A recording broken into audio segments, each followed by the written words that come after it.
regardez le point du guest sur For You Media, l'autre vision du monde. Mesdames et messieurs, merci de nous recevoir chez vous. Notre invité de ce soir, Monsieur Bertrand Tatinda. Bonsoir et merci d'être là. Bonsoir Madame Siké. Merci beaucoup de m'avoir invité. Bonsoir à vos milliards de téléspectateurs. Je profite déjà pour m'excuser du tout léger retard. C'est vraiment impossible de circuler dans la ville de Douala. Il faudrait vraiment que le maire de la ville y pense. C'est incroyable. Beaucoup de nids, je ne sais pas s'il faille encore des nids de poules, avec les pluies qui battent leur plein, avec l'incivisme des populations et de nos jeunes frères Ben Sikine qu'on a qui sont communément appelés. Merci de m'avoir invité pour ce débat. C'est nous qui vous remercions, Monsieur Bertrand Tatinda. On rappelle que vous êtes homme politique, justement, secrétaire général du nouveau mouvement populaire. Pas vraiment secrétaire général, c'est-à-dire que porte-parole du parti et un des responsables des questions d'ordre économique. D'accord. Merci en tout cas. Vous êtes également analyste politique. On a l'habitude de vous avoir sur nos plateaux pour justement décrypter l'actualité en Afrique, mais aussi dans le reste du monde. Et bien, avec vous, on va aborder plusieurs thématiques. On va, entre autres, parler d'abord des coups d'État militaires en Afrique. On va parler également du changement constitutionnel du côté de la République centrafricaine, mais aussi de la crypto-monnaie. On parlera aussi de la visite du président français Emmanuel Macron en Afrique, du moins cette tournée en Afrique. On reviendra sur la coopération de l'Afrique avec les autres, on va dire, États du monde, la Chine, la France, la Turquie, les États-Unis. On y reviendra. On parlera également économie, entre inflation, récession ou encore pénurie. Et on va sortir avec la gestion des ports en Afrique, le cas du Cameroun. Eh bien, sans plus tarder, on va commencer bien sûr avec les coups d'État militaires en Afrique, le cas du Mali, mais aussi du Burkina Faso et de la Guinée. Alors, Monsieur Bertrand Tatinda, ces trois pays ont donc fait l'actualité ces derniers mois. Les raisons, les militaires ont décidé de prendre le pouvoir par des coups d'État. Comment est-ce que vous appréciez déjà cette méthode, surtout pour ces trois pays? Madame, ces questions parlent du principe de coup d'État. Les républicains ne peuvent être que contre. Est-ce qu'au Mali, c'était un coup d'État? C'est une question qu'il faut poser. Est-ce que même en Guinée, oui, à partir du moment où les militaires interfèrent sur la scène politique et que le mandat du président est abrégé dans les conditions que nous connaissons, c'est un coup d'État.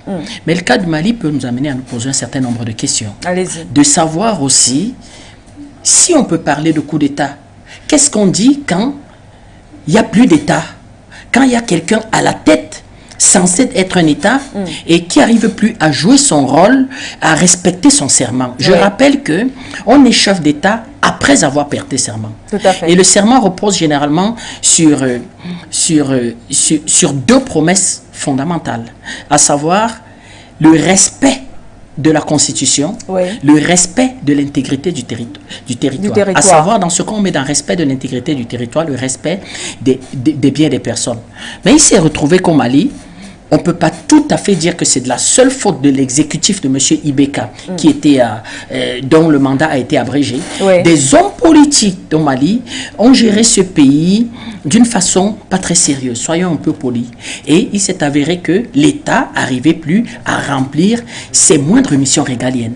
Donc, l'État assurait plus la sécurité, l'État assurait plus d'écoles, l'État assurait plus la santé. Je ne parle pas de logement, je ne parle pas de trouver un travail aux populations. On s'est retrouvé dans une situation véritablement compliquée. Comment on appelle une situation comme celle-là? Eh bien, les jeunes, des hommes politiques, des activistes politiques, des responsables associatifs ont estimé que le monsieur qui incarnait les institutions et qui est censé être à la tête de l'exécutif de l'État malien n'était plus un chef d'État. Donc il fallait le faire partir. Parce qu'on est un chef d'État quand l'État existe. C'est-à-dire que vous êtes chef d'État et vous gérez l'État à partir de vos prérogatives constitutionnelles. Mais quand vous avez tellement failli au point où il n'y a même plus d'État, il n'y a plus rien du tout, eh bien, c'est ce qui s'est passé. Mais est-ce que ça ne donne pas justement carte blanche à d'autres militaires dans d'autres États pour dire que ces mots sont aussi observés dans d'autres États, dans d'autres pays africains, mais ce n'est pas pour autant que les militaires décident de prendre le pouvoir? Pas au niveau de l'ampleur et de la situation qu'il y avait au Mali. Parce qu'au Mali, effectivement, au-delà de ça, il y avait une crise sécuritaire pas possible. Les 3/4 du territoire étaient occupés par des djihadistes. Il n'y avait plus de vie économique au-delà, à pratiquement 100 km au nord de Bamako. Il n'y avait plus de vie économique. Donc, oui, si on peut se le dire, dans cette situation a même existé à un certain moment à extrême nord du Cameroun, mais c'était les 1/100 du territoire camerounais, si on peut faire à peu près une certaine image, un certain effet comparatif. Mais au Mali, il n'y avait plus de vie économique, il n'y avait plus rien du tout. Donc à partir de là, qu'est-ce qu'on fait? Les militaires ont, je peux dire, accompagné la révolution et ont décidé, dans un premier temps, avec beaucoup de bonne volonté et beaucoup avec beaucoup de lucidité, de vouloir faire gérer la transition par des civils. Mais, sauf que très vite, on s'est rendu compte que ces civils n'avaient rien de différent de ceux dont véritablement les populations voulaient plus voir au pouvoir. Donc ils ont décidé, eux, de gérer la transition dans un consensus et dans un large consensus. Donc vous dites qu'il y a des bons et des mauvais coups d'État. Ben ouais, moi je vais même plus loin.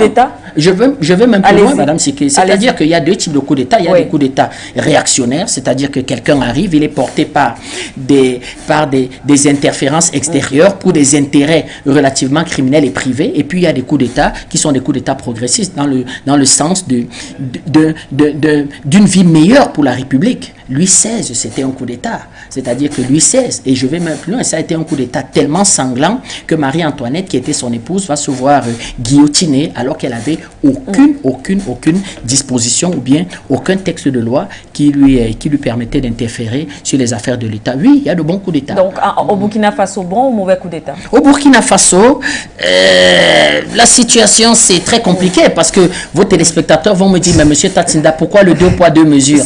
Au Burkina Faso, la situation n'était pas très différente. La situation n'était pas très différente parce qu'il y avait aussi un gros échec sur le plan économique. D'ailleurs, les militaires vont expliquer leur interférence sur la sphère politique à partir de deux aspects. À partir du chaos sécuritaire et à partir évidemment de l'échec et du fiasco sur le plan économique. Donc, les situations n'étaient pas tout à fait différentes. Par contre, en Guinée, c'est là où il faut interroger la question guinéenne. Moi, honnêtement, Madame Siké, je suis radicalement contre la limitation des mandats. Je suis par principe radicalement contre la limitation des mandats. Mais, sauf qu'en Guinée, il s'est passé que la limitation de mandats a été un consensus national. Et celui qui a profité de ça, de ce consensus, qui va faire ce qu'on n'a jamais vu, rattraper plus de 30 points de différence des résultats du premier tour, va prendre l'engagement sur lui de faire le tour du pays et d'expliquer qu'il ne va pas trahir ce consensus. Il n'était pas obligé de le faire. Certains expliquent que ça a été une faute politique. D'autres disent qu'il s'est pratiquement lui-même attaché le droit, dans la perspective de respecter sa propre constitution. Donc, les perdants ont accepté le résultat des urnes avec une forme d'accord tacite. Il fait 2 mandats, il essaye de redresser le pays, de remettre l'activité économique, de remettre le pays en marche et de partir. Donc, le fait d'avoir trahi ça dans des manifestations aussi fortement réprimées, avec un certain nombre de morts, on peut expliquer que ça a créé une forme de détestation autour de lui, au point où il y a eu une cassure entre lui et une partie de sa branche armée. Bien entendu, il y a toujours des intérêts politiques extérieurs qui peuvent applaudir une interférence de l'armée sur le champ politique en fonction de l'orientation des choses et comment je vais dire que de l'orientation que l'armée peut donner à la transition. Mais que pensez-vous de la force anti-push qui a été annoncée par le président Embalo, le président de la Guinée-Bissau, également président de la CEDEAO? Une véritable démagogie. Pourquoi? Comment on peut parler de force anti-push? qui aura l'autorité, la légitimité de mettre sur pied une force anti-push. Au nom de quoi vous allez interférer dans les affaires privées d'un pays. Je rappelle quand même que quand il y a gros désaccords et qu'il y a interférence de l'armée au sein de la sphère politique, c'est d'abord les affaires privées d'un pays. Ah oui, excusez-moi, c'est d'abord les affaires privées d'un pays. Vous savez, le Nigeria a été un pays de longue tradition de coup d'État. Le Cameroun n'a jamais interféré. Jamais interféré. Nous avons 1400 km de frontières terrestres et de frontières maritimes. Nous avons 4 millions à peu près de Nigériens qui s'y trouvent au Cameroun. Donc les soubresauts sur le champ politique au Nigeria ont un impact direct sur la vie sociopolitique au Cameroun. Nous n'avons jamais interféré là-dessus. Deuxième des choses, c'est quand même curieux. Il y a eu, on en parlera peut-être un G5 Sahel, où personne n'a pu trouver, ne serait-ce que les partenaires diplomatique pour pouvoir donner une légitimité internationale à la force. Parce que ce que le président Déby, le maréchal Déby revendiquait au début, c'était pas d'abord des questions d'ordre financier, c'était de donner un statut à la force. Au statut international aux soldats. De peur que, pour que demain, on ne puisse pas poursuivre un chef d'État dont les troupes sont engagées au sein de la force du G5 Sahel au prétexte qu'ils auraient massacré les populations civiles.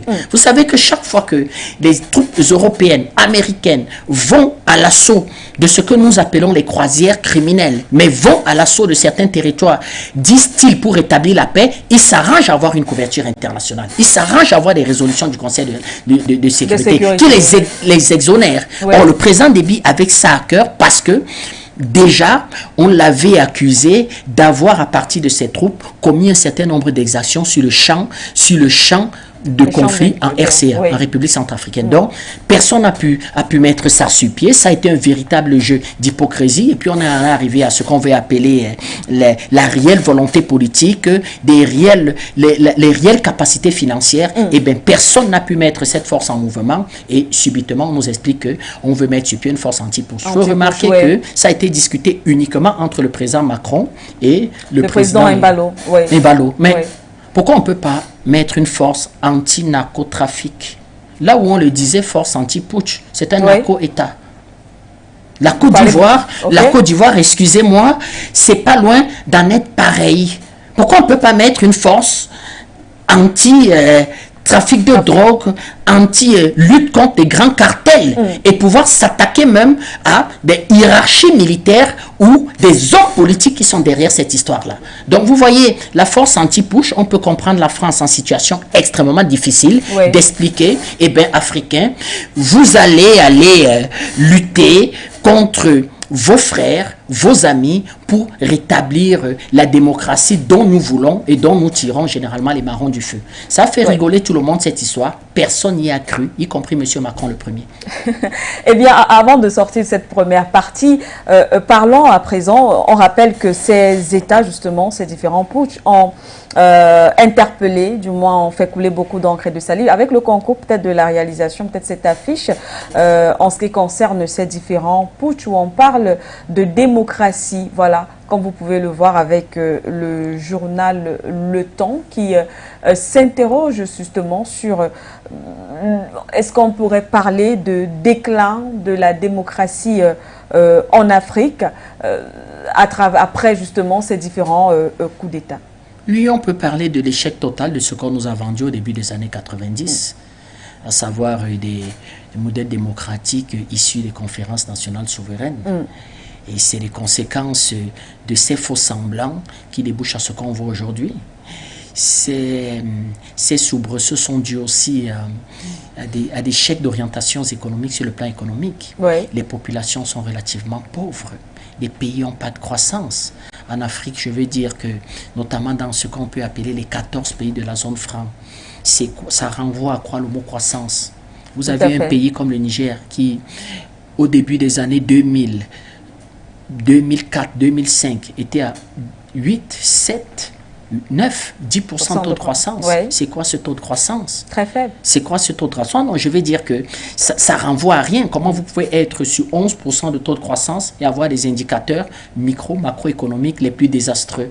avoir l'indice de développement humain les plus médiocres et être l'un des pays les plus pauvres. Si vous faites 11% de taux de croissance, au réel sens du terme de ce qu'on appelle une croissance, création de richesse, au bout de 4-5 ans, je peux vous dire que pratiquement, vous triplez votre produit intérieur brut. Pratiquement, vous triplez votre produit intérieur brut. Mais on a eu ce type de croissance, ces modèles économiques et surtout ces foires que je vais appeler des foires à injures, à chefs d'État qui ont rien, qui ont débouché sur rien. Aucune conférence souveraine en Afrique n'a posé la question du néocolonialisme, de notre rapport à la France, des problématiques du franc CFA, du rôle du trésor français dans notre économie, de véritable choix endogène économique, de véritable système nationaliste, rien du tout. On s'est contenté d'expliquer que le chef d'État qui est là est un malhonnête, c'est un escroc et souvent c'était instrumentalisé par les représentations diplomatiques des pays européens. À la fin, on est parti sur des constitutions un peu taillées pour tout le monde avec la grande nouveauté, la limitation des mandats. Mais quand vous regardez les pays qui ont été le plus instables, Madame Siké, c'est les pays qui ont limitation des mandats. Il y avait limitation des mandats dans un pays comme le Mali. Et personne n'avait fait sauter le verrou de la limitation des mandats. On va assister à ce qu'on n'a jamais vu, à savoir un président qui exerce son deuxième mandat et qui est à 2 mois de finir son deuxième mandat, mandat pour lequel il ne va plus se représenter, qui va subir un coup d'État. Comment vous l'expliquez ça? Monsieur ATT, ça ne s'est jamais vu. Il y avait limitation de mandat et il était à la fin de son deuxième mandat qu'il n'avait plus l'intention de pouvoir proroger. Pourquoi il devait vivre un coup d'État? Donc vous voyez que cette notion de limitation de mandat, cette notion des constitutions qui ne reposaient sur rien, pas sur notre histoire, notre réalité, notre culture, notre façon de concevoir le pouvoir. Et puis, dans cette vision de cette nouvelle vie africaine tissée de l'étranger, on n'a pas mis au cœur de ça le rôle de la femme. Vous savez, les femmes ont un rapport différent avec le pouvoir, des hommes, un rapport différent avec le pouvoir. Certains expliquent que elles donnent l'impression souvent d'être désintéressées du pouvoir.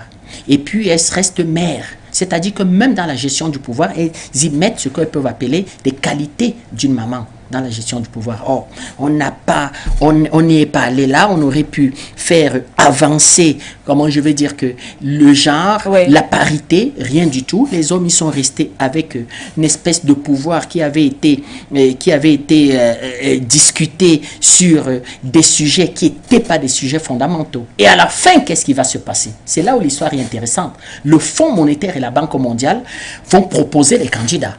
On va le voir dans un pays comme le Bénin, avec M. Nesfor Soglo, qui est arrivé de la Banque mondiale. Déjà, au cours des transitions, le Fonds monétaire et la Banque mondiale va exiger des pays francophones imposer des banquiers à la tête des gouvernements qui vont gérer les transitions. Et certains vont se présenter à l'élection et on va porter certains à la tête des États en expliquant qu'un banquier, ça gère des chiffres comptables, c'est très strict dans la gestion, ça badine pas avec la corruption, c'est sérieux, ça sait négocier les crédits et négocier les plans d'ajustement. Les résultats ont été désastreux. Au Bénin, ils vont chasser celui qu'ils appelaient le sorcier, paix à son âme, un grand panafricaniste, M. Mathieu Kérékou. Ils vont le chasser, ils vont amener un homme moderne, très intelligent. Il venait du Fonds monétaire et de la Banque mondiale. C'était incroyable. À la fin de ces 5 années, Madame Siké, les indicateurs économiques du Bénin étaient totalement désastreux. Totalement désastreux. Au point où les Béninois iront chercher le marabout qui avait décidé que lui, il ne fait plus de politique. On va pratiquement le faire revenir de force. À côté de nous au Congo, on prendra quelqu'un d'autre, agrégé d'économie, hyper brillant, expérience politique, Monsieur Lissouba. Et là où c'est même encore plus intéressant, c'est que le président Sassou va appeler à voter pour lui, le président Sassou. Non seulement le président Sassou fera de lui le roi, parce qu'étant faiseur de roi, étant sorti 3e à l'élection présidentielle, il va reconnaître sa défaite, il va appeler à voter pour lui. Il va lui donner une majorité à l'Assemblée nationale. Eh bien, vous savez ce qu'il va faire? Il va expliquer qu'il n'a pas trop de liberté parce que le président Sassou est dans le pays. Le président Sassou prendra femme et enfants et bagages et ira à Paris. 5 ans d'exil. Il va laisser le pays en guerre civile totalement ruiné. Totalement ruiné. C'est-à-dire que le Congo, les Congolais, auxquels il avait promis, je ferai de ce pays une petite Suisse. C'est pas une petite Suisse qu'il a laissé, c'est un pays en guerre civile. Il y avait les coyotes, les ninjas, les cobras, autant de milices que de groupes ethniques qui se battaient pour le pouvoir. Donc, voici ce qui va être l'événement, les conclusions de nos années progressives de marche vers la démocratie, encouragée par les socialos français. Je préfère les appeler comme ça, les socialistes français, et M. François Mitterrand, qui lui pérorait dans le monde entier que c'est grâce à lui que les Africains retrouvent le chemin de la démocratie. Et puisqu'on parle justement de démocratie, constitution, on va parler de la République centrafricaine. Vous savez que de ce côté-là, également on parle de changement ou alors modification constitutionnelle, et ce qui crée d'ailleurs beaucoup de remous de ce côté-là. Votre avis déjà, est-ce que la République centrafricaine aujourd'hui, justement, j'estime que oui, lorsque j'écoute votre argumentaire précédent, a besoin d'une nouvelle constitution? Tout à fait. Tout à fait. Qu'est-ce qui bloque? Pourquoi? Qu'est-ce qu'on doit changer? La démarche vient même assez tard. Mais on peut comprendre le président parce que nous ne sommes que des... On fait de l'analyse politique. Oui. Nous ne subissons pas les contraintes et les pressions, les contradictions auxquelles peut être soumis un chef d'État. Mais je fais partie de ceux qui, une fois que le président Touadéra a eu sa victoire, obtenue de façon démocratique lors du premier mandat, ont appelé à changer la Constitution. Parce que je savais que cette Constitution était une condition qui permettait au président de rien faire. Le président ne pouvait même pas pacifier le pays avec cette Constitution.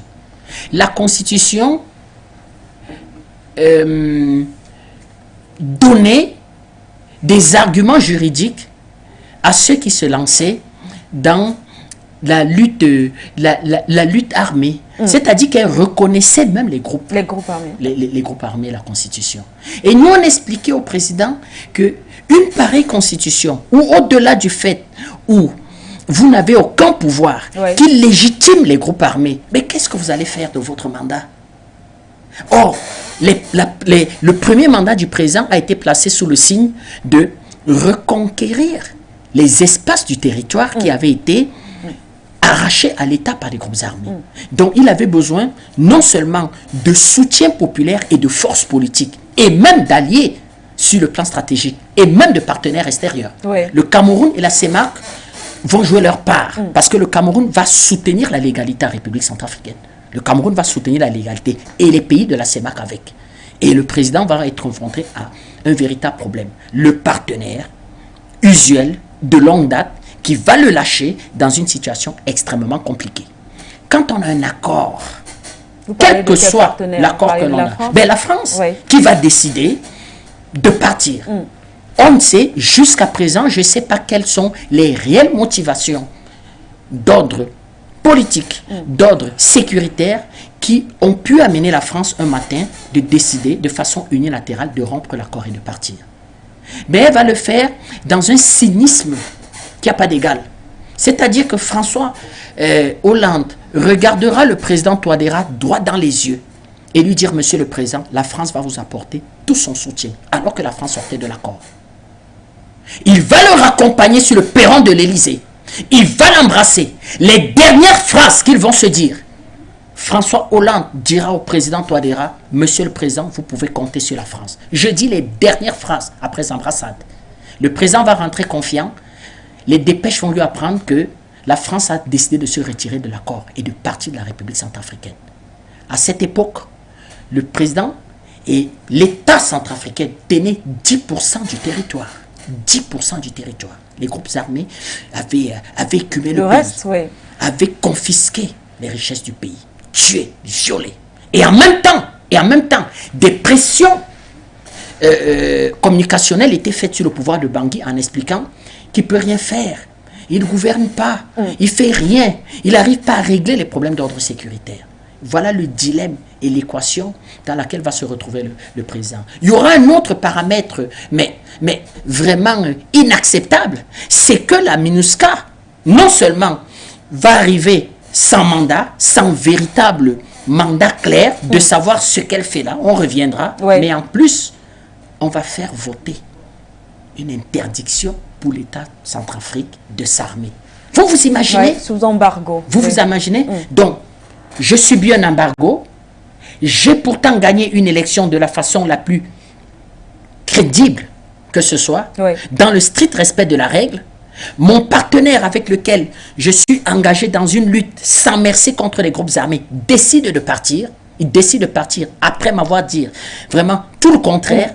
Et une MINUSCA qui arrive sans avoir un mandat clair, c'est-à-dire qu'un mandat véritablement offensif de se mettre aux côtés de la légalité pour lutter contre les groupes armés. Rien de là. Donc il partait pratiquement de plus bas que terre. Mais c'est là qu'il fallait questionner la Constitution. Et c'est ça qui guidait mon action d'expliquer que, Monsieur le Président, dans une situation comme celle-ci, il n'y a plus de Constitution. Il n'y a plus, parce que la Constitution fonde l'État. Il n'y a pas d'État. À quel niveau, justement, la Constitution pourrait jouer? Vous avez parlé de plusieurs acteurs, la MINUSCA, la France. Quelle est la place de la Constitution dans tout cela? La Constitution doit clarifier les rôles. La Constitution doit organiser l'État. La Constitution doit fonder les institutions. Et surtout, la Constitution doit donner des pleins pouvoirs au chef de l'État en temps de guerre. Madame Siké, essayez par quelque moyen que ce soit d'attaquer violemment et sauvagement la France. Vous verrez les moyens que la Constitution de 58 donne à M. Macron pour défendre le pays. Aux États-Unis, même le président est soumis à l'approbation du Congrès pour entrer en guerre. Pas en France. M. Macron peut dire au Congrès, à l'Assemblée nationale, au Sénat, que vous n'existez plus. Je vous mets entre parenthèses. La France dorénavant, c'est moi, M. Macron. Et en temps de guerre, quand le pays est à 80% occupé par des groupes rebelles, des plus sauvages, et que le président, lors des vœux à la nation, le 31 décembre, je ne sais pas si c'était 2021 ou 2022, je ne sais plus trop exactement la date, commence son discours en disant aux populations, le pays est en guerre. Ben, qu'est-ce qui permet de réagir et d'aller contre la guerre, d'aller frontalement libérer le pays? C'est la Constitution qui vous donne les moyens juridiques, qui vous donne les moyens diplomatiques, qui vous donne même les moyens de faire appel aux alliés. C'est la Constitution. Or, cette Constitution, comme j'ai dit, consacrait l'avènement des groupes rebelles et surtout consacrer, partager le pouvoir. À partager le pouvoir. Ça veut dire que le président de l'Assemblée nationale, le ministre des Finances, le président de la République, un certain nombre de ministres étaient mis par cette Constitution sur le même pied d'égalité que le chef de l'État, qui lui a gagné l'élection à partir d'une seule circonscription, c'est-à-dire une circonscription qui couvre l'ensemble du territoire, évidemment les Centrafricains de l'étranger, qui s'est présenté devant le suffrage universel alors que le gouvernement est nommé par le président de la République, qui nomme un premier ministre, qui lui nomme le gouvernement. Donc, le président qui définit la politique de la nation, y compris la politique sécuritaire. Ben, la Constitution interdisait pratiquement au président de concevoir la politique sécuritaire et surtout de définir la politique de la nation et de combattre les groupes armés. Nous l'avions dit dès le premier mandat. Mais on a compris le chef de l'État qui lui avait une véritable vision de se dire que mon premier mandat, au-delà des défis sécuritaires, j'irai dans la négociation.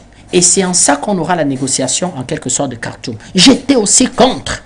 J'étais contre. Pourquoi? Parce que comment on peut aller à une négociation avec des groupes armés qui tiennent des armes?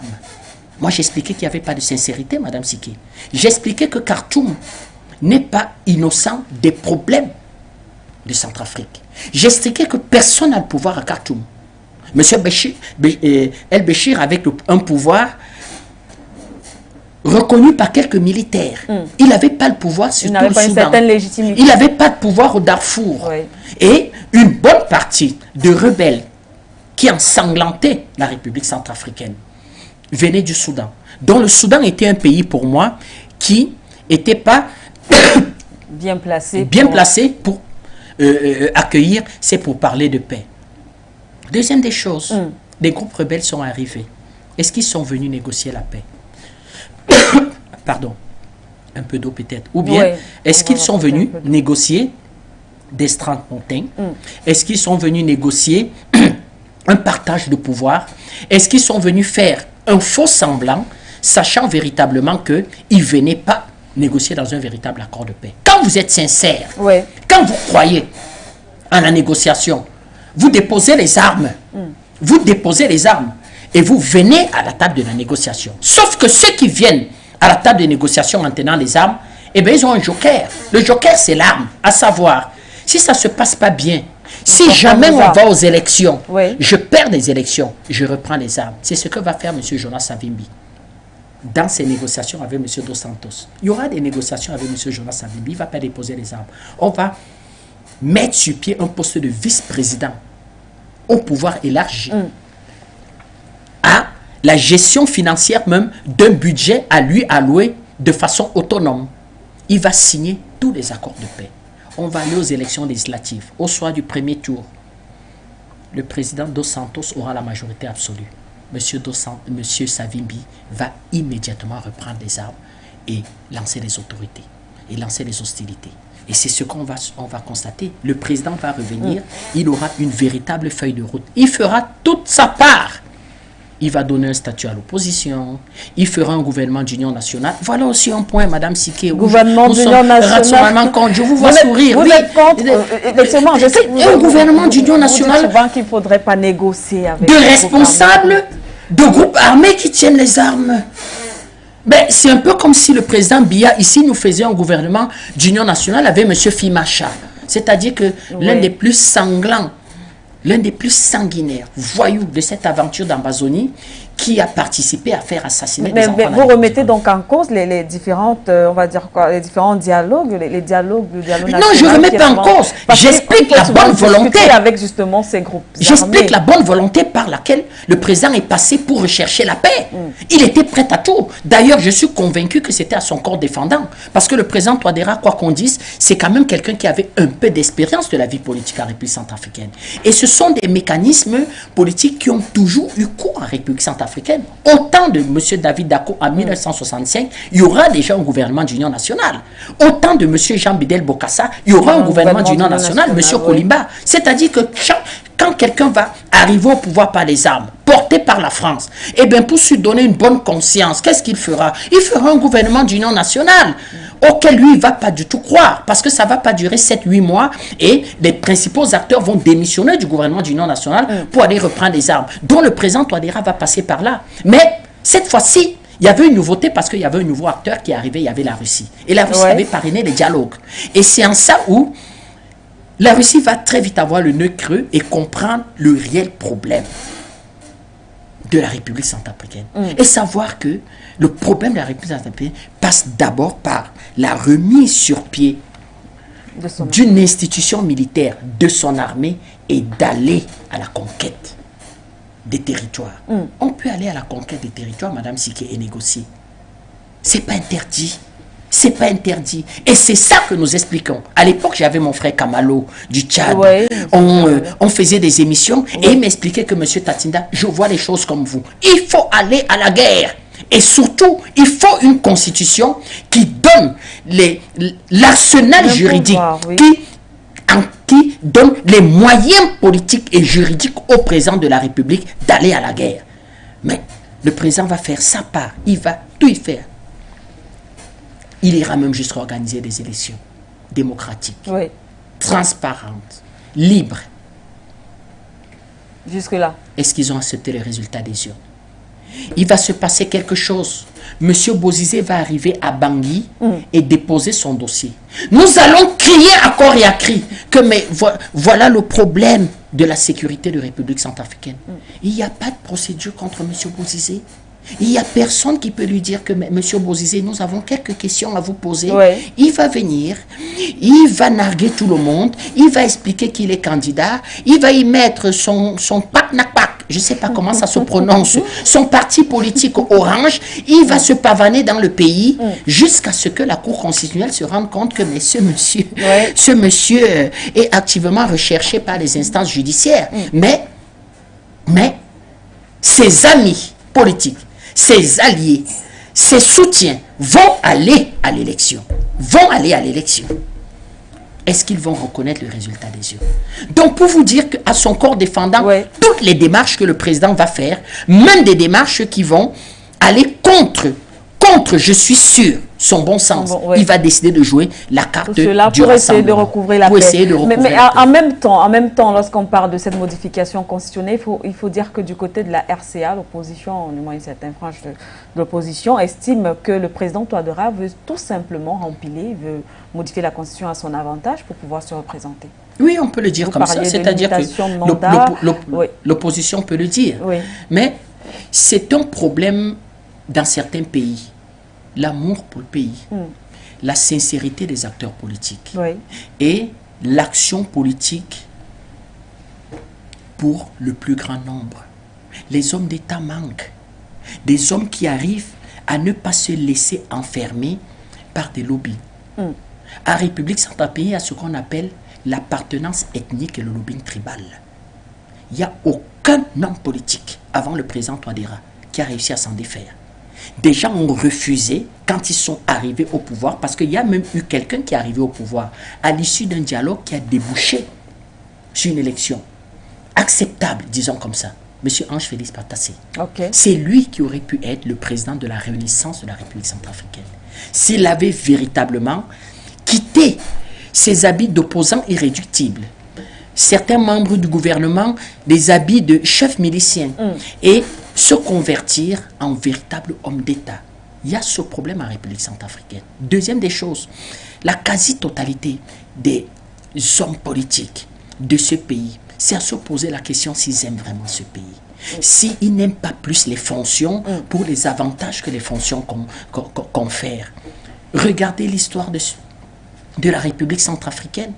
Comment est-ce que on peut ne pas pouvoir trouver le moindre consensus sur le plan politique? Il y a eu, Madame Siké, 17 dialogues officiels. On parle de 42 dialogues officieux. Le président Ahidjo tenait des dialogues. Il y avait des dialogues qui se tenaient à Garoua. Il y avait des dialogues qui se tenaient à Douala. Il y avait des dialogues qui se tenaient à Yaoundé. Le président Biya était Premier ministre. Il a conduit certaines missions de dialogue.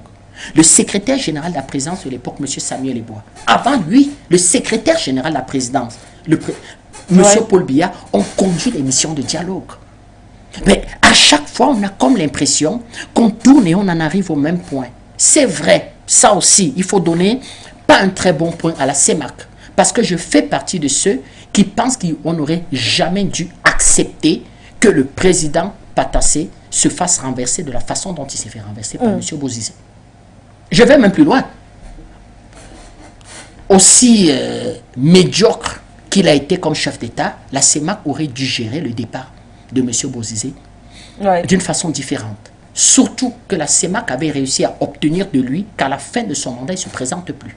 Tout à fait, oui. La CEMAC avait obtenu ce qu'on va appeler l'accord de Libreville. Et le président Bongo, appuyé par le président Beya, par le président, le maréchal Déby et le président Sassou, le président Obiang, c'est-à-dire que nos patriarches de la CEMAC, ils avaient réussi à faire entendre raison au président Bozizé. Et dit que tu as le problème. Mais, sauf que tu termines quand même un mandat, on ne va pas expliquer de quelle façon tu es arrivé au pouvoir, mais il faut partir. Et il était question que la CEMAC puisse mobiliser une force pour qu'il ne parte pas du pouvoir de cette façon. Je ne sais pas pourquoi elle n'a pas pu tenir ses engagements. Et arriver le président Touadéra de la façon dont nous connaissons. Et ça a muté, pas un coup d'État, mais un coup d'État qui va faire passer le pays à 2 doigts, 1 micron d'un génocide. C'est-à-dire que les Séléka contre les anti-Balaka. C'est-à-dire que musulmans contre chrétiens. Oui. Vous voyez à quoi on a...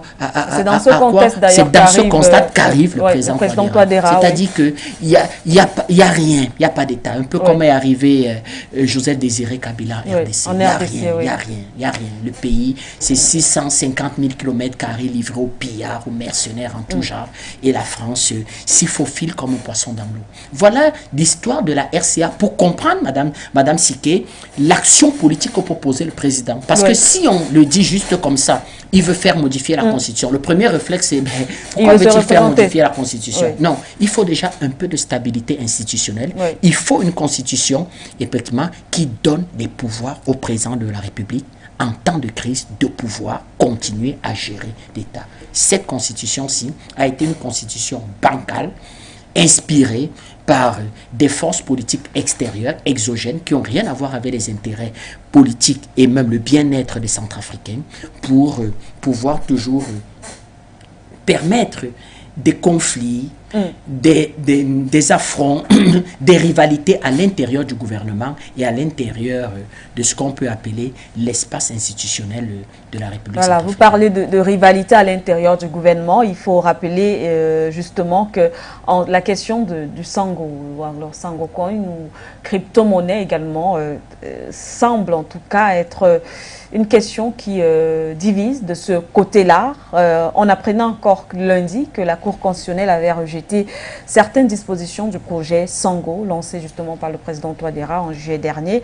Et mardi, c'est-à-dire hier, la présidence de la République a répondu. Je ne sais pas si la réalisation peut nous mettre le communiqué justement de la présidence de la République. On va rapidement lire quelques paragraphes. Peut-être l'avant-dernier, oui.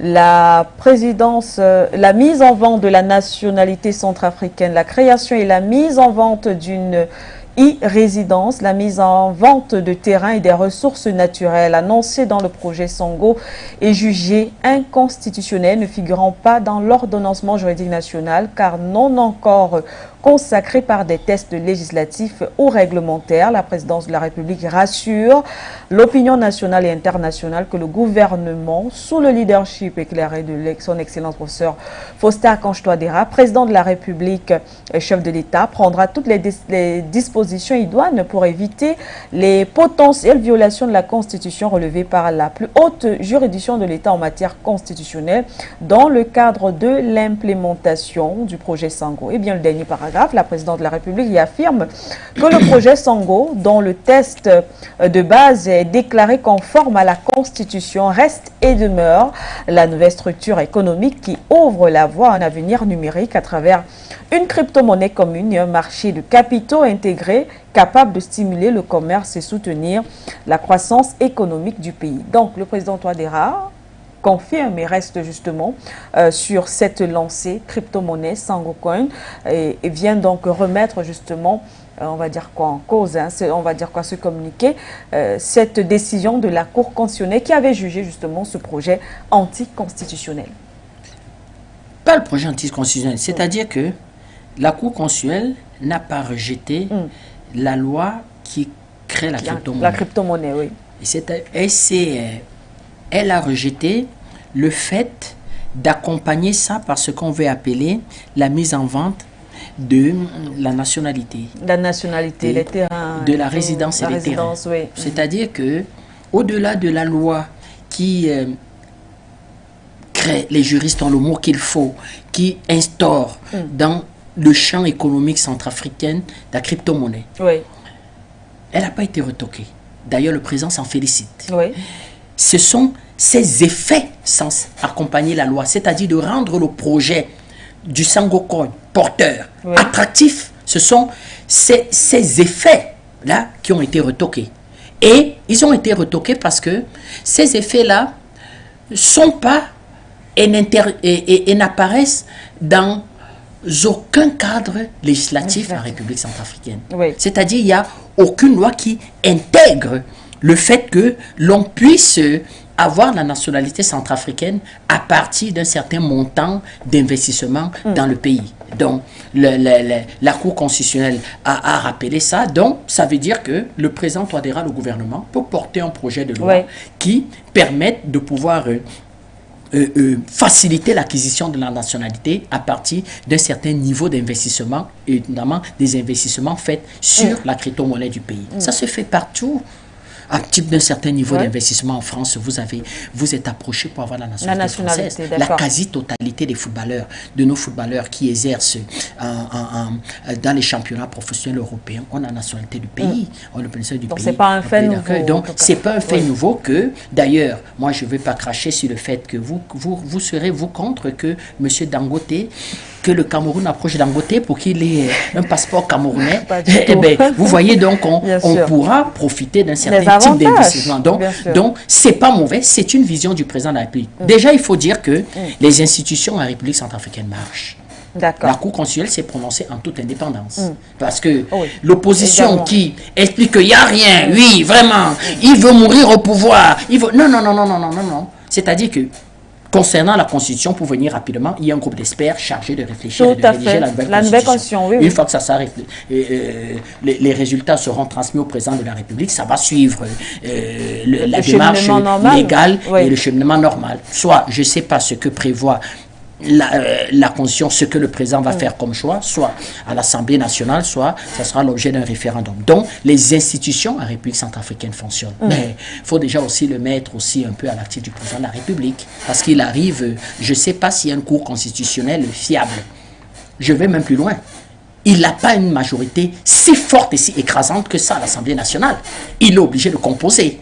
Il est obligé d'aller négocier des alliances, d'avoir des alliés, même au Parlement.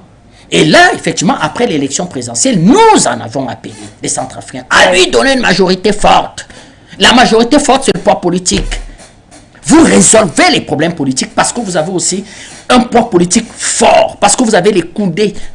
Et nous en avons appelé aux acteurs politiques centrafricains de faire la différence entre une vision différente de point de vue qui peut exister, qui est normal dans un pays, et les intérêts supérieurs de la nation.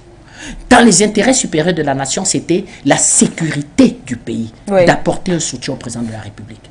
Donc, la crypto-monnaie, je ne connais pas, je ne comprends pas grand-chose. Mais ce qu'on peut dire là fait toujours partie des espaces dans lesquels le président essaye de s'engouffrer pour apporter un peu de bonheur à son peuple. Les marges de manœuvre sont extrêmement réduites, Madame Siki.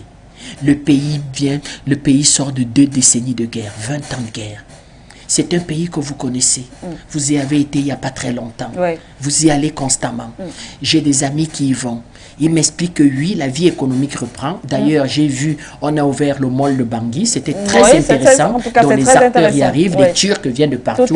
Il faut vraiment féliciter et en appeler aux acteurs économiques. J'ai appelé aux acteurs des intérêts agricoles du Cameroun d'investir en République centrafricaine. C'est le Cameroun qui doit relever ce pays sur le plan agricole. La République centrafricaine. Nous devons tirer notre croissance à partir d'un certain type d'investissement. Mais il a quelle marge?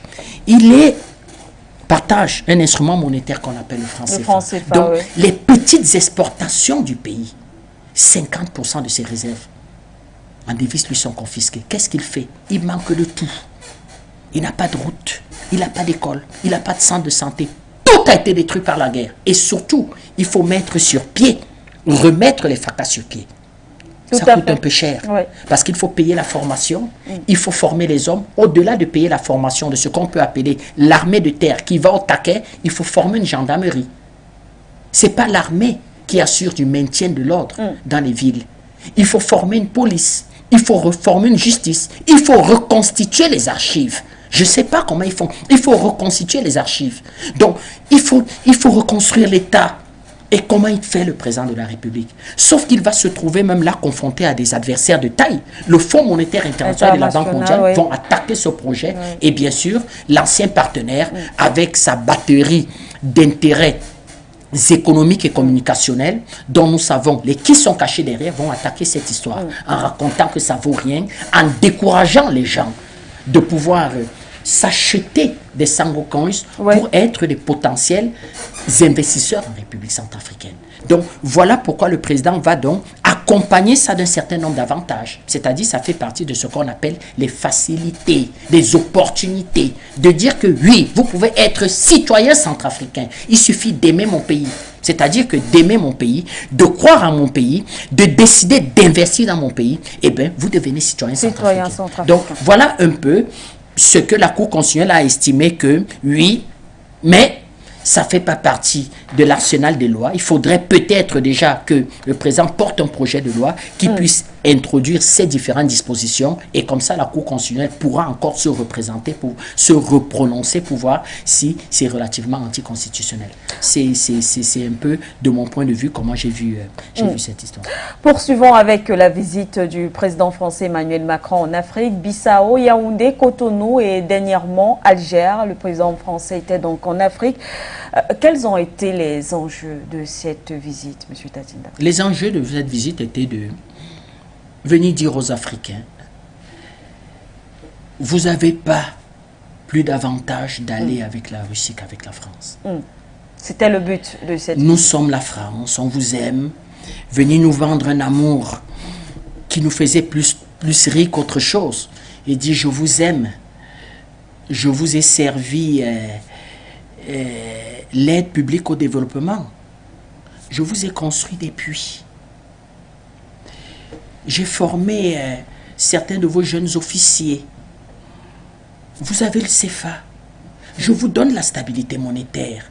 53 soldats français sont morts dans le Sahel pour les Africains. Donc, il est venu vendre ça à une Afrique, je dirais pas qui s'émancipe, à une Afrique en proie à de fortes mutations. Mais des fortes mutations qui partent d'en bas. De la population jeune, des enfants jeunes, d'Africains jeunes, qui expliquent que les choses seront plus jamais comme avant. Ouais. Il n'avait rien à donner. C'était un fiasco, du blablabla. Vous savez, souvent en politique, il faut avoir un peu d'élégance, un peu de tenue et de considération.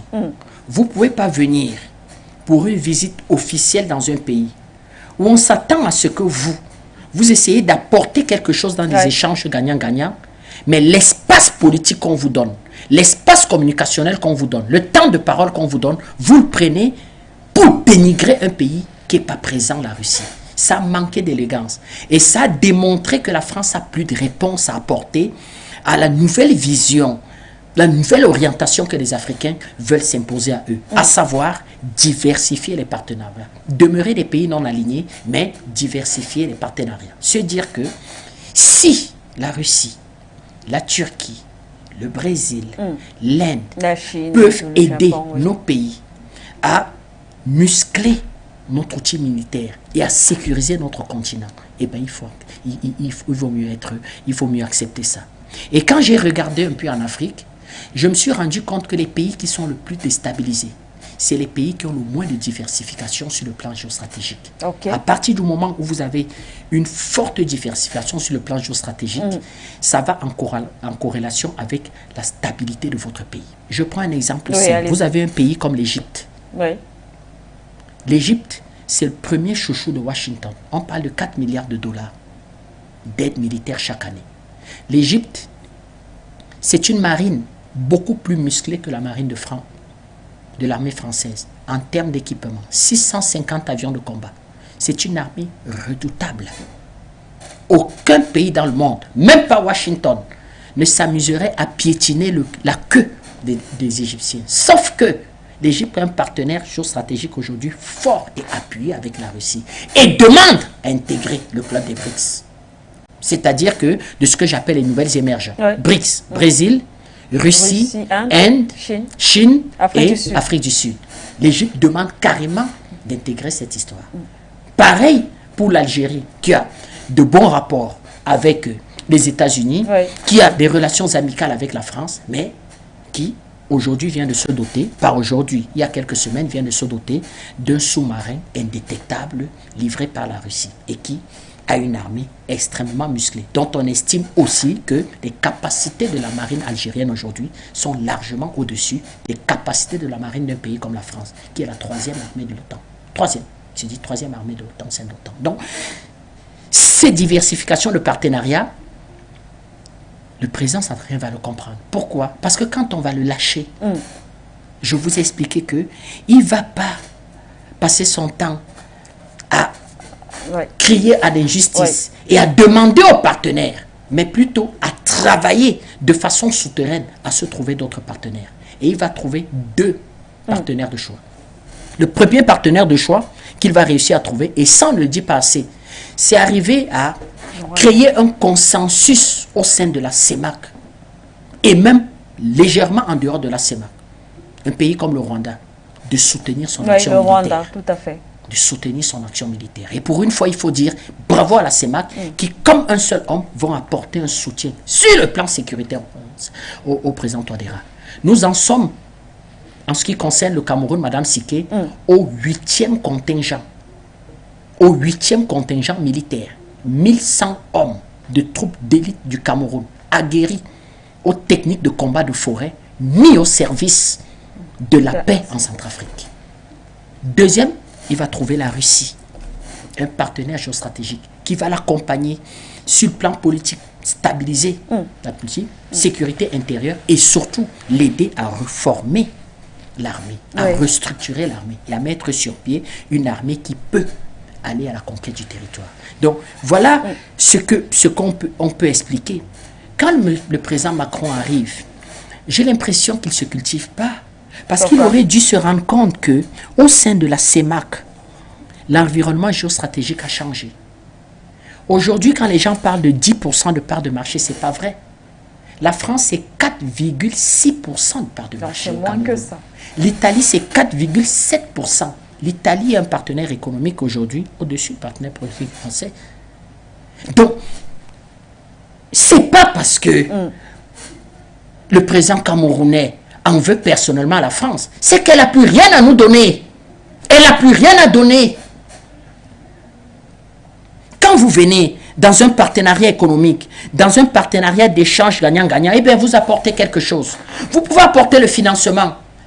Et les investisseurs du pays disent, nous avons des idées. Tout à fait. Nous avons des idées. C'est-à-dire, nous avons des idées, mais nous n'avons pas tout à fait des banques d'investissement. Nous n'avons pas de fonds de garantie. Vous dites, pas de problème.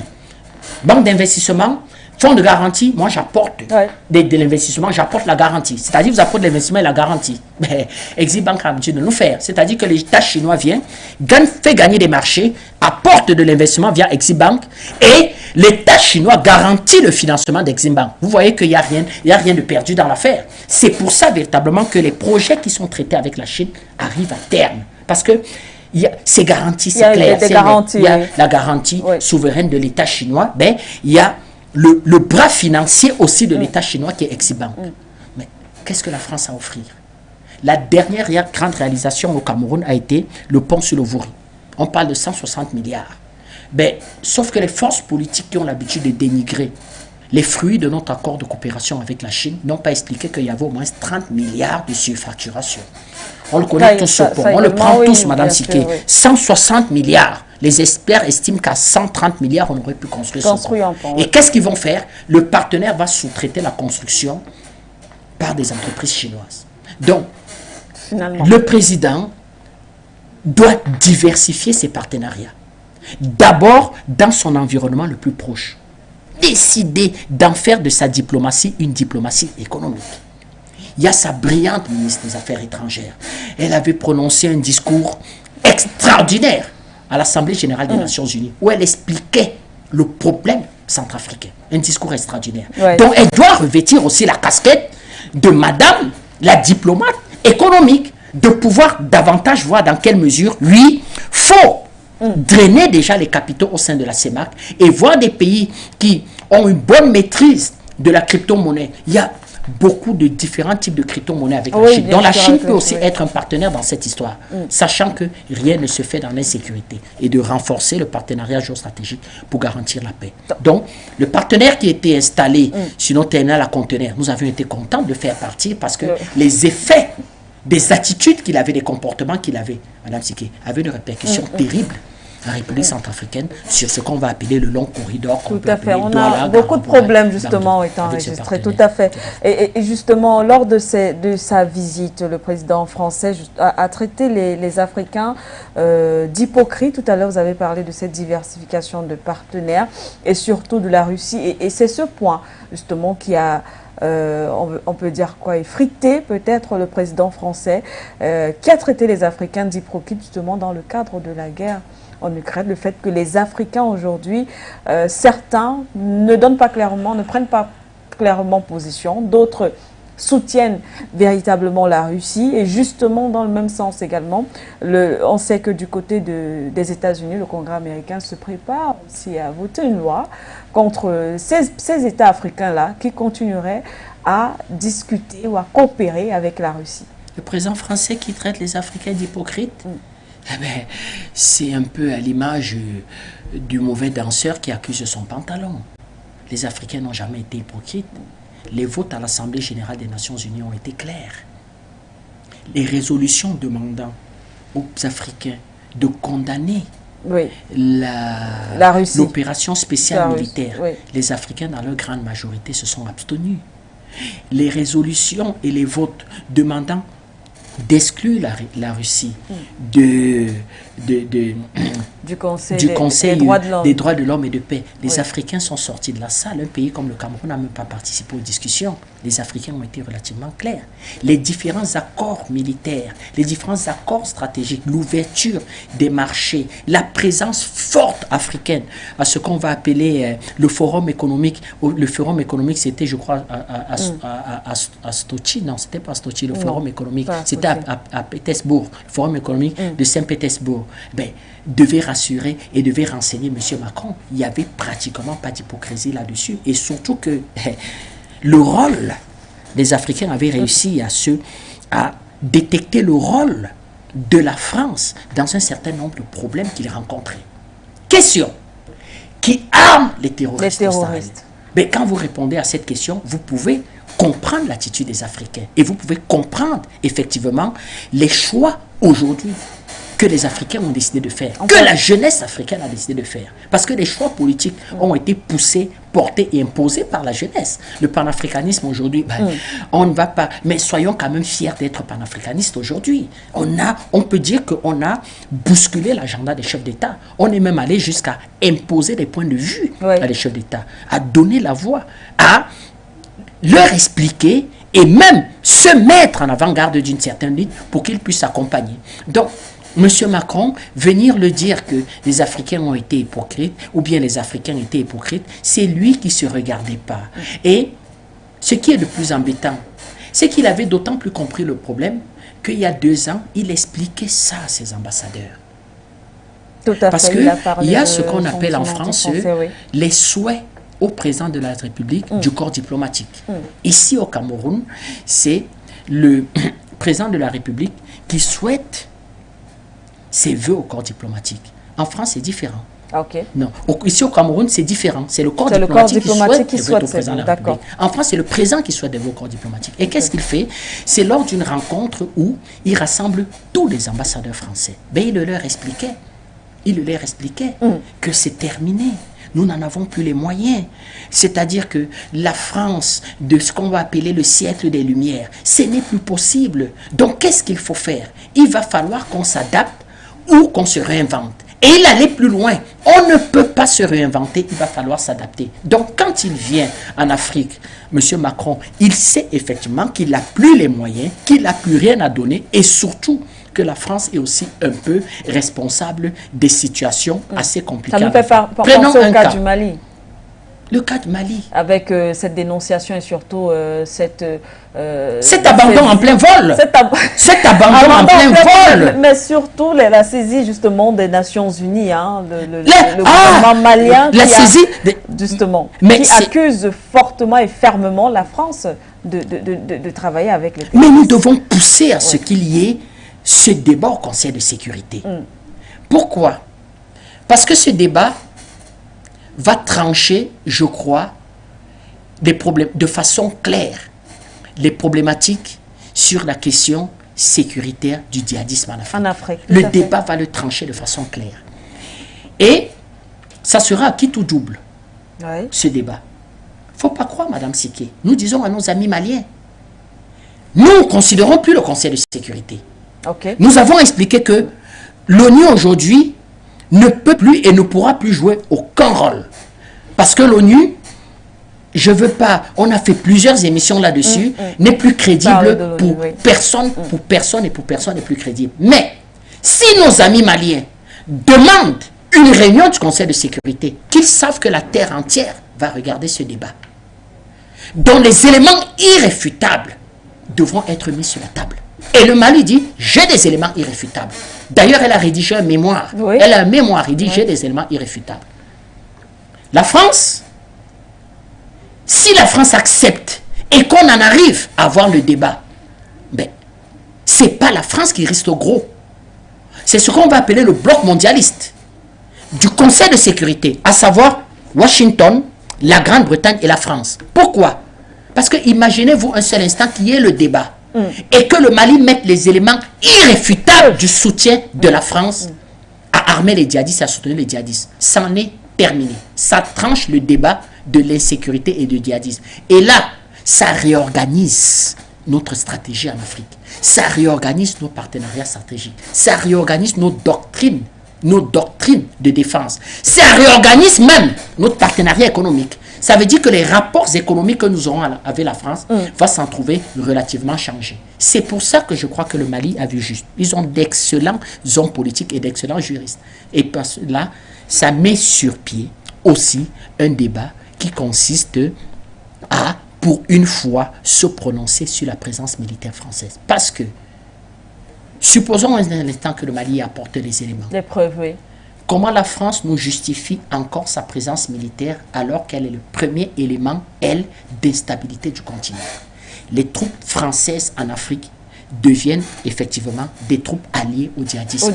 Ça en est terminé. Oui. Voilà pourquoi c'est fondamental ce débat.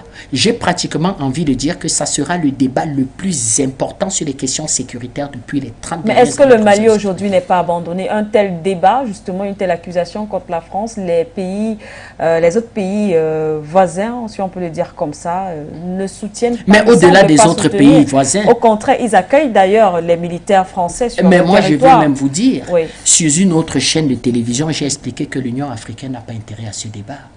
Et nous avons vu l'attitude du président de l'Union africaine, elle nous paraît très suspecte. Elle nous paraît très suspecte parce que c'est l'Union africaine qui devait, le président de l'Union africaine, qui devait s'offusquer de cette déclaration.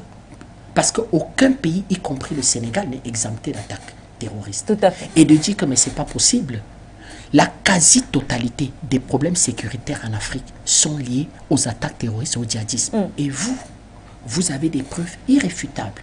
Vous voulez le présenter à la face du monde. Que le partenaire avec lequel nous avons une coopération depuis 70 ans arme les différents rebelles. Donc le débat pour moi devait commencer au sein de l'instance de l'Union africaine. On devait convoquer immédiatement la conférence des chefs d'État. De pouvoir discuter avec le Mali et de voir si les prémices, des coïncidences, les éléments que le Mali donne ne se retrouvent pas au sein d'un certain nombre de pays. De façon que certains pays puissent dire que mais tout ce que Malien vous dites, ça se retrouve chez moi. Donc ça veut dire qu'en fait, c'est la stratégie du partenaire. C'est comme ça qu'il agit chez vous et c'est aussi comme ça qu'il agit chez moi parce que tout ce que vous dites, sous une forme ou sous une autre, c'est la même chose qui se passe chez moi. Et là, les pays africains devraient aller en bloc avec leurs partenaires. Parce que au Conseil supérieur, au Conseil de sécurité élargi, nous n'avons que 3 représentants. C'est-à-dire ce qu'on va appeler le groupe des 15. L'Afrique n'a que 3 représentants. Mais il y a des pays asiatiques. Il y a des pays d'Amérique latine. Mais les pays asiatiques et les pays d'Amérique latine sont potentiellement nos alliés.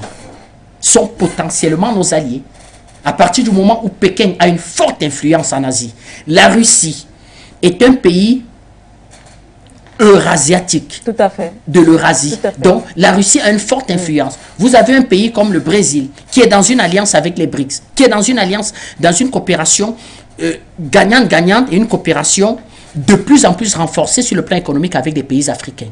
Vous voyez donc qu'on aurait pu être et on sera soutenu par des pays asiatiques, des pays sud-américains pour que véritablement le débat ait lieu. Et on va se retrouver face aux mondialistes et avoir un débat, échange, idées. De toute façon, le Mali reste toujours en attente de cette réunion, mais est-ce que ça ne trahit pas aussi ce silence des États africains?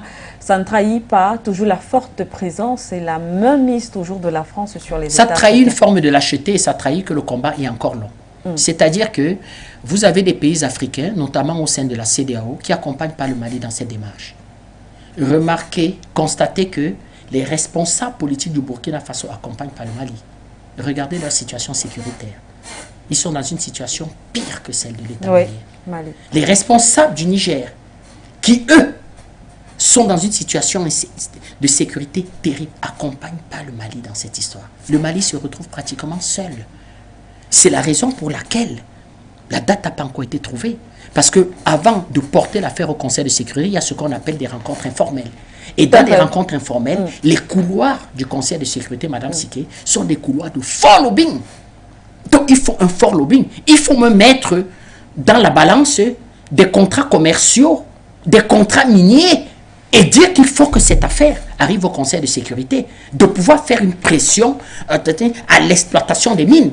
Nous n'avons pas la force géopolitique et la force militaire, mais nous avons ce qu'on peut appeler la force stratégique. Parce que nous avons quand même un certain nombre de minerais stratégiques. Nous avons aujourd'hui des quantités de pétrole. Nous avons aujourd'hui du gaz, qui fait que l'Afrique, à partir de là, est dans la géoéconomie et peut retrouver même sa voie et peut retrouver, comment je vais dire, une certaine voie dans les problèmes de ce monde. Donc, le Mali se retrouve bien seul et c'est bien dommage qu'il ne soit pas appuyé par l'Union africaine, par les pays africains qui devraient se lancer, comment je vais dire, dans une discussion avec nos amis asiatiques et nos amis sud-américains pour pouvoir avoir dans le G15 de ce qu'on peut appeler le Conseil de sécurité élargi, avoir une majorité à aider à porter l'affaire. Sauf qu'il y a un droit de veto qui peut tuer l'affaire dans l'œuf. Et je soupçonne que Washington faudra attendre les résultats de la mi-term aux États-Unis. Pour les échos que nous avons nous expliquent que M. Biden pourrait perdre. M. Trump s'est lancé en plein dans la campagne, M. Trump. Donc, il faut attendre pour voir si M. Trump, également, qui a en découdre avec les mondialistes, pourra soutenir effectivement le bloc sud-américain, le bloc d'Asie et même les pays africains pour que cette histoire puisse, les États-Unis, le Congrès américain puisse porter cette affaire au Conseil de sécurité. Alors on poursuit avec l'avant-dernier point. On parle d'inflation, pénurie, récession. On va aller peut-être au pas de course également. Alors qu'est-ce qui se passe? Depuis un moment, on parle d'inflation, on parle de pénurie. On a vécu du côté du Cameroun d'ailleurs précisément des pénurie de carburant du côté surtout de la ville, de la capitale politique Yaoundé. Alors, est-ce qu'un pays, comme peut-être parler de pénurie, comme le Cameroun, peut être victime, du moins peut justement vivre cette rupture de carburant? Beaucoup ont parlé de mafia. Est-ce qu'on peut parler de rupture réelle ou alors de mafia? Les deux. Les deux. Comment comprendre ça? Et surtout, de la problématique du manque de transformation de nos matières premières et de nos minéraux. Vous savez que il va se passer au Cameroun ce qui ne s'est jamais passé dans le monde. On va fourguer, la France va fourguer au Cameroun une raffinerie qui ne raffine pas son brut. Le Cameroun va devoir se retrouver à vendre son brut, acheter du brut léger pour le faire raffiner par sa raffinerie. Le Cameroun est producteur de brut lourd. Sa raffinerie raffinait pas le brut lourd. Il y a eu un incendie qui a causé de gros dégâts. Elle est à l'arrêt pour l'instant. Donc, la quasi-totalité des besoins en carburant, en essence du Cameroun viennent de l'étranger. Comment vous faites pour ne pas soumis aux fluctuations du marché? Comment vous faites pour être à l'abri des chocs énergétiques et d'une opération spéciale militaire en Russie qui a dérégulé le marché? Comment vous faites? Voilà l'une des problématiques. Or, si on arrivait à pouvoir transformer en quelque sorte le brut que nous produisons, on aurait suffisamment de produits pour décider à quel quota on l'injecte sur le marché national et quel quota on peut utiliser pour des exportations. Et bien on se retrouve, et bien la même problématique arrive dans les céréales. On ne produit pas assez de céréales. On parle de 193 milliards de francs CFA d'importation de blé, d'importation de blé. Il n'y a pas un véritable programme de production de blé au Cameroun et de transformation de blé. Pourtant, nous avons des semences. Je rappelle que la semence de blé du Cameroun a un ratio de 4 tonnes à l'hectare. C'est-à-dire que si vous avez des semences de blé de Cameroun qui poussent partout dans notre pays, vous êtes dans un ratio de 4 tonnes de blé à l'hectare. 1 hectare, 4 tonnes de blé. C'est ces problématiques qui font la vie chère. D'avoir une économie, d'avoir un modèle économique, d'avoir un système gouvernant, que j'expliquais, néocolonial, d'avoir un compte d'opération. Et vous n'avez pas d'économie. Vous êtes un compte d'opération. À la limite, un peu comme si vous êtes un code-barre. Pour les mondialistes, l'être humain est un code-barre. Voilà pourquoi il peut jouer avec ces histoires de Covid, avec ces histoires de vaccins de Covid. Donc, vous êtes un compte d'opération. Vous êtes un sous-compte au Trésor français. Le directeur du Trésor français, observez un peu notre vie économique. Vous ne vous rendez pas compte, Madame Siké, qu'il n'y a pas ce qu'on appelle la monnaie des pièces, là. Il n'y a pas Ça se fait, en tout cas, c'est depuis très rare pratiquement près de 10 ans, 10 ans, avec très, 70% de votre économie sur le plan formel, de ce que j'appelle la petite économie de tous les jours, la petite économie qui fait vivre le Camerounais de jour le jour. Comment il fait quand il n'a pas, effectivement, cet instrument monétaire qui lui permet d'échanger les biens? C'est possible, il n'y a pas d'activité économique. Donc, c'est ça la problématique de la vie chère. C'est tout simplement d'avoir des déficits budgétaires qui veut dire que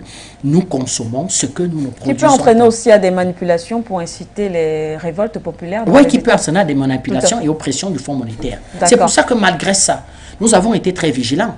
Nous avons encouragé l'État du Cameroun à ne pas lever les subventions sur les carburants. Parce que c'était ça. Parce que l'État du Cameroun et les différentes pressions. L'État du Cameroun subventionne les prix, le gaz et les carburants, et le Fonds monétaire expliquait que cet argent peut aider à relativement lutter contre la vie chère. Sauf que le Fonds monétaire n'expliquait pas que on va vivre une inflation terrible et que les ménages sont déjà relativement stressés et sont déjà à bout.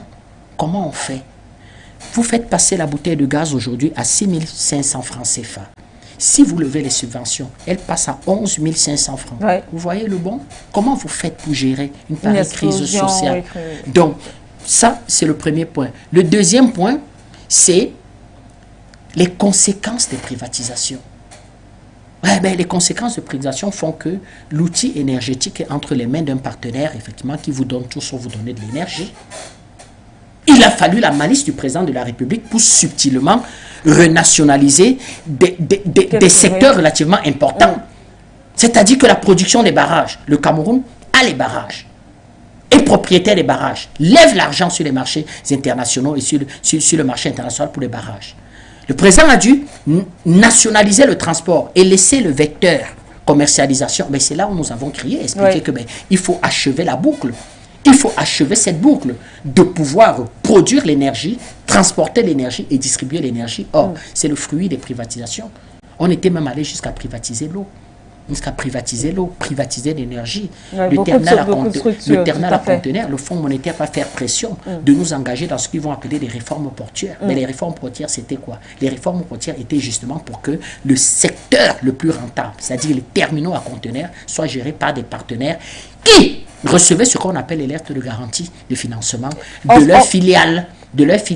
Parce que DIT est arrivé ici avec une lettre de garantie de la SFI, qui est une filiale de la Banque mondiale. C'est sérieux. On sort justement par ce point, justement, la gestion des ports en Afrique et le cas du Cameroun, parce que le Cameroun a souvent été depuis un moment cité en exemple en ce qui concerne la gestion justement de son port, le cas du port autonome de Douala, le cas du port autonome aussi de Kribi d'ailleurs, qui fait de plus en plus parler de lui. Qu'est-ce qui justifie ces remarques? Est-ce que c'est parce que les nationaux sont aujourd'hui à la tête de ces institutions? Ben oui.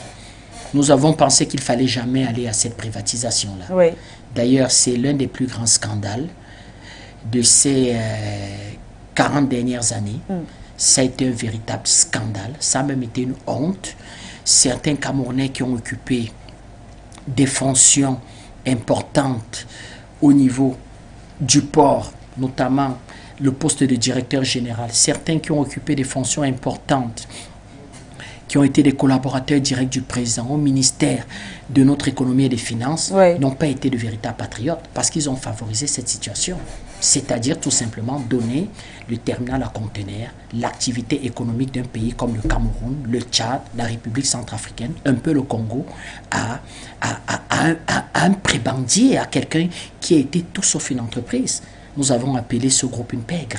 C'est-à-dire que qui arrive chez vous, c'est pratiquement une forme d'organisation la plus cruelle de la mafia, mais elle vient chez vous prendre un nom d'emprunt d'entreprise. C'est-à-dire qu'elle se donne un visage d'entreprise. Je rappelle que cette entreprise part du terminal à conteneurs devant 24 milliards. Devant 9 milliards de droits sociaux. C'est-à-dire qu'un détournement de droits sociaux au Cameroun, c'est considéré comme un détournement de deniers publics.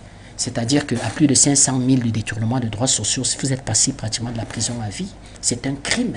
Il part avec, il nargue tout le monde et il traîne le Cameroun dans les arbitrages parce que même les dispositions même les dispositions de contrat, que je veux dire que du contrat de concession, ben, il y a des dispositions, j'ai le contrat de concession, il y a des on se demande si ces Camerounais ont été sérieux, s'il ne faut pas véritablement punir ces Camerounais de la façon la plus dure que ce soit. Et bien, c'est ce qui s'est passé, et c'est ce qui s'est passé dans ce qu'on va appeler la période à laquelle est arrivé le président Sarkozy au pouvoir. C'est-à-dire que les 5 ans qu'il a passé au pouvoir, ce partenaire a pris près de 7 terminaux à conteneurs en Afrique. Quand même. La diplomatie française l'a porté. La France-Afrique, on n'a pas pu avoir le temps de discuter, de parler de la France-Afrique. La France-Afrique qui est une diplomatie informelle, souterraine, que je résume en 5 mots. Argent, sexe, pouvoir, pétrole, crime. Donc, a porté ce monsieur et a fait la France-Afrique qui a quand même réussi à s'intégrer. Mais est-ce qu'aujourd'hui, on pourrait encore dire qu'on peut encore parler de France-Afrique en Afrique? Oui, on peut encore parler, mais comme avant, est-ce qu'elle a atténué? Non, elle n'a plus le grand jour devant elle. C'est que, comment vous faites pour ne pas parler de France-Afrique avec le grand frère présent Ali Bongo? D'ailleurs, il le dit, j'ai grandi dans la France-Afrique. J'assume plus, il a tourné le dos. Voilà pourquoi on veut pratiquement, sa tête est mise à prix. Mais là, justement, la plupart des gouvernants africains aujourd'hui semblent avoir tourné le dos à la France. On a quelques-uns peut-être en Afrique de l'Ouest, mais la plupart, on a l'impression... Oui, c'est qu'ils n'ont pas le choix, Madame Siké. C'est-à-dire que les dynamiques de la jeunesse, les dynamiques panafricanistes, les questions sécuritaires font que la France-Afrique, qui a plus du répondant, se trouve elle-même balayée et vous serez balayé avant.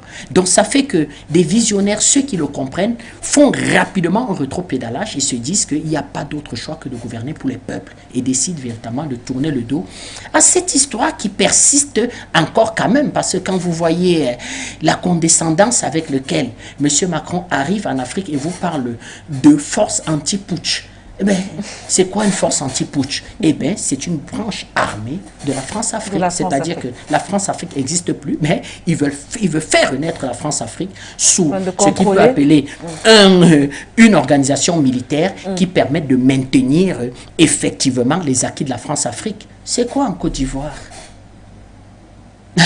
Voilà un pouvoir qui s'assume et dire que moi, je suis la France-Afrique. Je suis content d'être la France-Afrique. Vous voyez? Or, ce n'est pas un petit pays, la Côte d'Ivoire. La Côte d'Ivoire, c'est quand même un pays qui a un produit intérieur brut important. La Côte d'Ivoire, c'est la locomotive de l'UEMOA. C'est un pays qu'on aime. On aime les Ivoiriens, ils nous aiment. Mais c'est quoi le pouvoir de Côte d'Ivoire? Comment il arrive au pouvoir? Donc vous voyez qu'il y a encore ces espèces de rescapés, de chefs d'État qui sont à la tête de nos pouvoirs. Le décès du président Déby. Vous pouvez jurer la main sur le cœur que la France-Afrique n'a rien à voir dans le décès du maréchal Déby. Donc, c'est bien, la lutte est là, nous obtenons des victoires, nous sommes confiants. C'est une histoire de jour. Le franc CFA qu'on utilise, vous pouvez dire que la France-Afrique n'a rien à voir avec ça. Donc, c'est vrai, oui, elle est vraiment, elle est dans une situation compliquée. C'est une question de semaine, c'est une question de jour. Restons optimistes. L'avenir nous explique que, d'ailleurs, dans une de nos conventions, le professeur Mathias Ronan-Guigny a expliqué que c'est pour bientôt. C'est pour bientôt l'avènement de l'émergence africaine. C'est pour bientôt, en tout cas, c'est ce qu'attendent les Africains, c'est ce qu'espèrent les Africains. C'est d'ailleurs pour cela que ce combat existe, le combat panafricaniste. C'est pour ça que nous sommes là, justement pour vous servir, chers téléspectateurs, pour vous informer et bien sûr à l'école africaine, à l'école panafricaine. Merci à vous, M. Bertrand Tatinda, d'avoir été notre invité ce soir. Merci aussi à vous, chers téléspectateurs, de nous avoir suivis. Restez en compagnie de nos programmes.